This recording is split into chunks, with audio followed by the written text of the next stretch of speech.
और मंत्र जाप से स्वरूप जागृत होता है। नाम के लिए अपवित्र या पवित्र का कोई भेद नहीं है।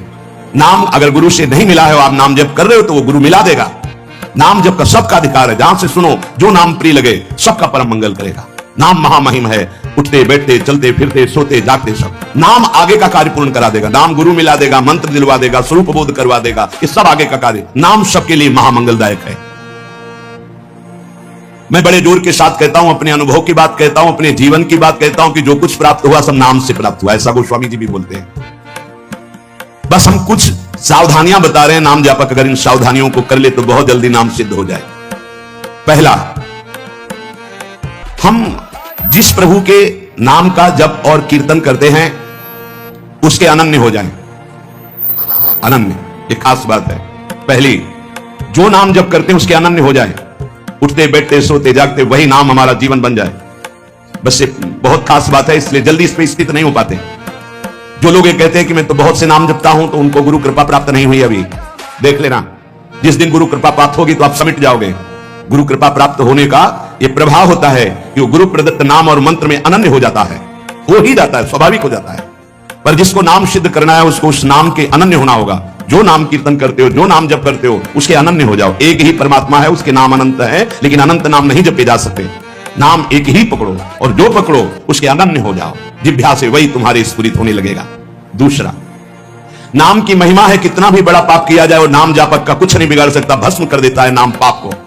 इस बात का भरोसा करके पाप करना, ध्यान दीजिए, नाम की महिमा ऐसी है, पक्का है, पर नाम की महिमा का भरोसा करके पाप करना नाम सिद्ध नहीं होगा। आपके हृदय की अशांति दूर नहीं होगी, चिंता दूर नहीं होगी, आपको अविश्वास हो जाएगा नाम जप में। प्रभु के नाम का सहारा लेकर के पाप नहीं करना। हां, भूल हो जाना और पाप करना, इसमें अंतर है। हमसे भूल हो गई, हमसे गलती हो गई तो कोई और प्रायश्चित करने की जरूरत नहीं। वो नाम जप ही सब पाप नष्ट कर देगा। लेकिन नाम पाप नष्ट कर देगा ऐसे विचार करके जो नवीन नवीन पाप करता है, वो नामापराधी के हृदय में कभी नाम चल ही नहीं सकता। नाम दैन्य भाव से जो शास्त्र और गुरु की आज्ञा में रहता है वहां चलता है। नाम चिदानंद है, भगवान है, कोई केवल शब्द मात्र नहीं है। नाम की ओट में पाप जो करते हैं बड़े नामापराधी हैं, तो नाम उनका मंगल कल्याण करने के लिए जो समर्थ है वो हृदय में नहीं चलेगा, विक्षेप पड़ जाएगा, नाम छूट जाएगा, जीवन बर्बाद हो जाएगा। इसलिए नाम की आड़ में कोई पाप ना करे। भूल से गलती हो गई, पूर्वाभ्यासवश गलती हो गई तो और कोई प्रायश्चित की जरूरत भी नहीं है, नाम अपने आप पावन कर देगा। तीसरी बात, अपने आराध्य देव के नाम के बदले में कुछ भी लेने की तैयारी मत कर लेना, नहीं घाटा हो जाएगा। जैसे एकांतिक ने प्रश्न किया था कि हम अपनी कामनाओं की पूर्ति नाम से करवाना चाहते हैं तो क्या हमारा नाम का फल तय हो जाएगा? हाँ, हो जाएगा। रुपया है, आपने उसको खर्चा कर दिया, और अगर आपने खर्चा नहीं किया तो उसका ब्याज मिलेगा, और ब्याज खर्चा करोगे तो मूलधन जमा रहेगा। तो जो भगवत भजन करने वाले चतुर सुजान होते हैं वो मूल को कभी खर्चा नहीं करते। क्या मूल का खर्चा? जो हम भजन कर रहे हैं मुझसे के बदले में कुछ नहीं चाहेंगे, तो ब्याज क्या होगा? नाम आपकी व्यवस्था अपने आप बढ़कर करता रहेगा। जो आप मांगना चाहते थे उससे बढ़कर। आप देख लेना, पहले नाम को तो एकत्रित करो। जब नाम रूपी धन एकत्रित हो जाता है तब बिना चाहे आगे से आगे भारी व्यवस्था होती रहती। सही पूछो तो केवल रोना आता है। इतना प्यार कौन कर सकता है प्रभु के सिवा? कैसे? आश्चर्य में, सर्वाश्चर्य में। कैसे तुम्हें वो वाणी की सामर्थ्य नहीं कि वो प्यार बताए? जो महापुरुष भगवान के समान है, सच्ची मानिए, व्यक्त अव्यक्त, वो आके दुलार करते हैं उस उपासक को जो केवल भरोसा ले लिया है प्रभु का, कोई कामना नहीं और नाम जप करता है। व्यक्त अव्यक्त महापुरुष आके दुलार करते तो एकांत में केवल रोना आता है कि प्रभु मुझ अधम पर इतना कैसे प्यार। ये सब ब्याज में हो रहा है, मूल तो आपका नाम धन जमा ही है। व्यक्त अव्यक्त महापुरुष दुलार करते, बलिहार निहाल कर देते हैं प्रभु। अपने आराध्य देव के नाम के बदले में कुछ भी लेने की तैयारी मत कर लेना, क्योंकि बहुत घाटा हो जाएगा। जैसे महामणि के बदले में कांच लेने वाले को क्या कहा जाएगा? मूर्ख। ऐसे ही नाम जप के बदले में माया जनित कोई भी सौदा ले लिया तो घाटा हो। एक तरफ नाम तुम्हारा है, एक तरफ संसार की भोग सामग्री नहीं चाहिए, पीछे पड़ी रहेगी। हर सुविधाएं आपके पीछे पड़ी रहेंगी। विश्वास कीजिए, एक बार परीक्षा में पास हो जाइए, आपके सामने है, आप नाम के बदले में ले लीजिए भाई, वो तो वस्तु मिलेगी ही जो नाम के बदले में कह रहे थे। नाम तुम्हारा सुरक्षित बचा रहेगा। अरे कुबेर भी जिनके एक सेवक हैं, लक्ष्मी भी जिनकी दासी हैं, उन प्रभु की बात कर रहे हैं। उन प्रभु को अधीन करने वाला नाम है, उसके बदले में कुछ लोगे तो घाटा हो जाएगा। कि बैठा लो तो बोले हमारा काम कैसे चलेगा, कृपा से सब अपने आप व्यवस्था हो जाएगी, आप चिंता मत करो। नाम जापक की लौकिक पारलौकिक सब व्यवस्था का ठेका स्वयं भगवान लेते हैं। योगक्षेमम वहां में हम एक साधारण आदमी कह दे कि जाओ आज से निश्चिंत रहो, मैं तुम्हारी देख लूंगा सब व्यवस्था, तो तुम निश्चिंत होने लगोगे। अनंत ब्रह्मांडों का सर्वज्ञ सर्वत्र सर्वशक्तिमान कर तुम अकर तुम अन्यथा कर तुम परमात्मा बोल रहा है। अनन्यश्चिन्तयन्तु माम ये जनाः परिपासते तेषां नित्याभियुक्तानां योगक्षेमं वहाम्यहम्। और तुम विश्वास नहीं कर रहे, तुम अपने नाम को बेचना चाहते हो। ईश्वर के नाम रूपी धन का संचय करने वाले को पाप नष्ट करने की भावना भी नहीं सोच रही, अपने आप नष्ट हो जाएगा। आग जला दी तो अंधकार और शीतलता दोनों अपने आप प्रभाव से नष्ट हो जाएंगे। तुम्हें मांगने की जरूरत नहीं कि हे अग्नि देवता आप अंधकार को नष्ट कर दे, शीतलता को नष्ट कर दे। ऐसे ही नाम जापक की दरिद्रता, अज्ञान, अंधकार, ये सब नष्ट हो जाता है। विश्वास कीजिए, परम धन जिसके पास नाम है वो भगवान को खरीद लेता है, औरों की तो बात ही क्या। सुमिर पवन सुत पावन नामू अपने बस करी राखे नामू।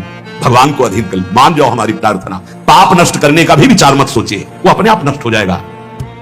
चौथा, अपने आराध्य देव के नाम से बढ़कर और कोई साधन मान लेना, तभी नाम छूट जाएगा। हमारे सेवक जी महाराज ने वृंदावन बाद में आए, पहले वृंदावन प्रकाशित कर लिया गढ़ा जबलपुर में। वो लिख रहे हैं श्री हरिवंश नाम हमारा जीवन सर्व सुखधाम परम मंगल सर्वस्व प्रदान करने वाला है। श्री हरिवंश नाम नित कहो, नाम प्रताप नाम फल लहो, नाम हमारी गत सदा। हरिवंश नाम बिसरे न चिन्ह, श्री हरिवंश सहाय भल।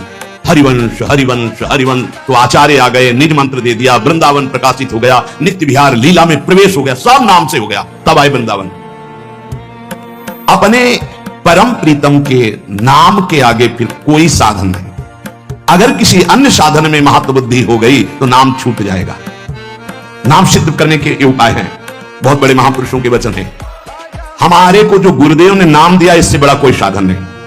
सब सेवा आदि चल, पर नाम नहीं छूटेगा। अगर हम किसी अन्य साधन पर महत्व बुद्धि कर लेंगे तो नाम छूट जाएगा। पांचवा, नाम जापक को दिखावा बिल्कुल नहीं करना चाहिए। नाम में एक रोग लग जाता है दंभ का, बनावटी पना। जहां दंभाया तो नाम अंतर्ध्यान हो जाता है, दाम्भिक की प्रापंचिक गति हो जाती है, प्रपंच में फंस जाता है। इसकी कई बार संकेत में चर्चा हुई है। ये दंभ बहुत हानिकारक है।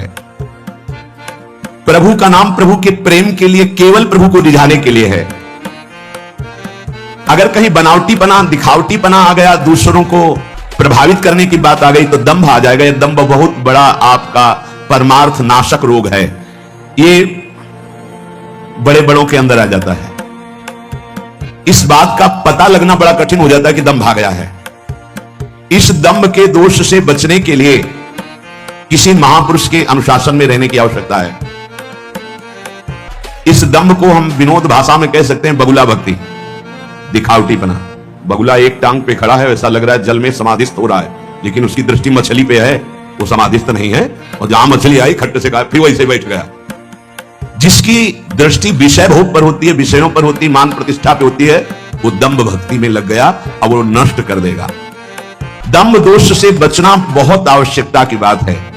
जिसको अंदर से नाटक करने का स्वभाव बन गया है, मान बढ़ाई प्राप्त करने के लिए, अपने को सिद्ध बताने के लिए, वो दंभी हो जाता है। दंभी किसी और को धोखा नहीं दे रहा है, वो अपने आप को धोखा दे रहा है। वो बहुत ही मूर्खता पूर्वक अपने धन को खो रहा है। सर्वदर्शी भगवान को भला धोखा कौन दे सकता है? हम कह सकते हैं कि वो धूर्त जो दंभ और पाखंड कर रहा है, वो अपनी वासनाओं की पूर्ति के लिए सिद्ध बनना चाहता है, वो बहुत बुरी तरह भ्रष्ट हो जाता है। देखो ये बातें महापुरुष जन गुरुजन बोल रहे हैं, बहुत सावधानी से हृदय में धारण करना है। जो दंभी होता है वो पाप करने से संकोच नहीं करता, उसका पाप चिर मित्र बन जाता है, चिरंजीवी मित्र। मतलब जब तक जिएगा पाप करेगा। बहुत ये चूक हो जाती है, दंभ नहीं होना चाहिए। गलती हो जाए हम हृदय से स्वीकार करते हैं, आगे बढ़ जाओगे। अब हम तो भजन करते हैं, भजन के बल से सारे पाप नष्ट कर देंगे, या किसी भी तरह का कोई नाटक प्रदर्शन करना, बहुत जोर का दंभ बढ़ जाता है। ऐसे नाटक होने लगते हैं, लगता है भगवान इनको औषधि की जरूरत है। पक्का दिमाग खिसक गया, इनको औषधि की जरूरत है। ऐसा शास्त्र सम्मत सिद्ध नहीं होता। खूब भगवदानंद में, ब्रह्मानंद में डूबे हुए सिद्धों के दर्शन किए हैं। दंभ अपने आप को भुलावे में डाल करके नष्ट कर देता है। दंभी को पापों से घृणा नहीं होती, दंभी को दिखावे में बहुत रति हो जाती, जिससे लोग कहें, देखो जब सच्ची भक्ति करोगे तुम्हें लोग कहेंगे भक्त, भजनानंदी, या कोई महान शब्द से संबोधन करेंगे तो तुम्हें चुभेगा, तुम्हें संकोच होगा, तुम्हें कैसा लगेगा कौन सा पाप बन गया कि मैंने ये बात अपने कान से सुन ली। सच्ची कहते हैं, हृदय जलेगा कि भगवान कौन सा अपराध बन गया है जो सम्मान रूपी विष पिलाया जा रहा है, कौन सा अपराध बन गया जो ऐसे शब्द सुनाए जा रहे हैं, जैसे कोई कि किशोरी जी की बड़ी कृपा, जैसे कोई ऐसा सामने सम्मान सूचक शब्द, तो एक अंदर झुलझुलाहट पैदा होती है। क्या तुम तो जानते नहीं हो, अरे जिनकी एक लवलेश कृपा मात्र से उनको देखो, तुम क्या समझते हो, कुछ नहीं है, इधर कुछ नहीं है, पर्दे में कुछ नहीं है, रंग पीछे से पड़ रहा है, अगर वो पीछे का रंग बंद हो जाए तो पर्दा एकदम शांत हो जाएगा, कोई चित्र नहीं चलेगा। ये जो चित्र की विचित्रता है पीछे से है, भगवत प्रकाश आ रहा है, गुरु प्रकाश आ रहा है, उसको देखो। उपासक उसको देखता है, इसलिए सदैव दैन्य रहता है कि सामने तुम्हें पर्दा दिखाई दे रहा है लेकिन पीछे गुरु प्रताप है, पीछे इष्ट प्रताप है। उपासक इष्ट प्रताप को देखता है। जैसे रहीमदास जी का बड़ा यश हो रहा था, वो स्वर्ण मुद्राएं बांट रहे थे, तो ऐसे बांट रहे। किसी ने पूछा कि प्रभु आप नेत्र नीचे करके क्यों बांट रहे हैं, तो उनका देनहार कोई और है, देत रहित दिन रैन, लोग भरम मोह पे करे, तासो नीचे नैन। देने वाला तो कोई और है, उससे कोई जय जयकार कर नहीं रहा। मेरे नेत्र इसलिए नीचे है कि देने वाले को देख नहीं पा रहे हो, लोग भरम मोह पे करें कि रहीमदास जी बांट रहे, इसलिए मेरे शर्म के कारण नेत्र नीचे। देनहार तो कोई और है जो रात दिन दे रहा है। ऐसे दाम्भिक की बड़ी दुर्गति होती है। परमात्मा मिलन का ये जो संयोग बना है, बहुत अनंत जन्मों के बाद कृपा हुई है। अतएव इस भयंकर दोष से उपासक को बचना चाहिए। बनावटीपना, दिखावटीपना, मान प्राप्ति के लिए सिद्धपना दिखाना, बिल्कुल ये दंभ लग जाएगा। छठवां, जो सच्चाई से भजन करने वाले भक्तजन हैं, जो संयमी जितेंद्रीय मनोनिग्रही हैं, जो कर्तव्यशील हैं, जो शास्त्र के अनुसार चलते हैं, नाम जापक को ऐसे संतों का संग करना ही चाहिए। तभी आपकी नाम में रुचि होगी, तभी नाम जप आपका बढ़ेगा, तभी नाम जप आपका पचेगा। भजन न होई संग बिन, भजन बिना नहीं प्रेम। भगवत प्रेमी महात्मा जो सच्चे ईश्वर भक्त हैं, जो सदाचार परायण हैं, जो संयमी हैं, जितेंद्रीय हैं, जो धर्मशील हैं, जो शास्त्रों की अक्षरशः आज्ञा का पालन करते हैं, ऐसे भक्तों का, ऐसे संतों का संग करते रहना चाहिए, जिससे हमारा नाम जप बढ़ेगा और नाम जप बचेगा और नाम जप पचेगा। सातवां, नाम जापक को किसी भी संप्रदाय या धर्म की निंदा नहीं करनी चाहिए, कभी किसी का तिरस्कार नहीं करना चाहिए, और संप्रदाय के झगड़े में भी नहीं फंसना चाहिए। पक्का ये भगवत प्राप्ति के मार्ग है, झगड़े के मार्ग नहीं है। ये एक संप्रदाय दूसरे संप्रदाय की निंदा, एक वैष्णव दूसरे वैष्णव के प्रति दोष दर्शन, अरे ऐसे देखते मानो दुश्मन हो। ये भाई उसी प्रभु को तुम राम मान के भज रहे हो, कृष्ण मान के भज रहे हो, शिव मान के भज रहे हो, शक्ति मान के भज रहे हो, विविध नाम रूप आप उनके भज रहे हो, तो मेरे ही तो प्रभु है, झगड़ा किस बात का? हमारी तो यही समझ में नहीं आता कि झगड़ा किस बात का होता है, निंदा किस बात की होती है। हम राधा बोल रहे हैं, वो मां बोल रहा है, वो कृष्ण बोल रहा है, वो शिव बोल रहा है, लेकिन परमात्मा तो एक ही है ना। उसी परमात्मा के विविध नाम है, चाहे जिस नाम से पुकारो। अगर ये ज्ञान नहीं तो उपासक किस बात के हो, झगड़ा किस बात का? ये महापुरुषों से सुना है, आपने भी सत्संग में सुना होगा यही कि माया प्रपंच का उलझा हुआ सूत्र है 50 ग्राम।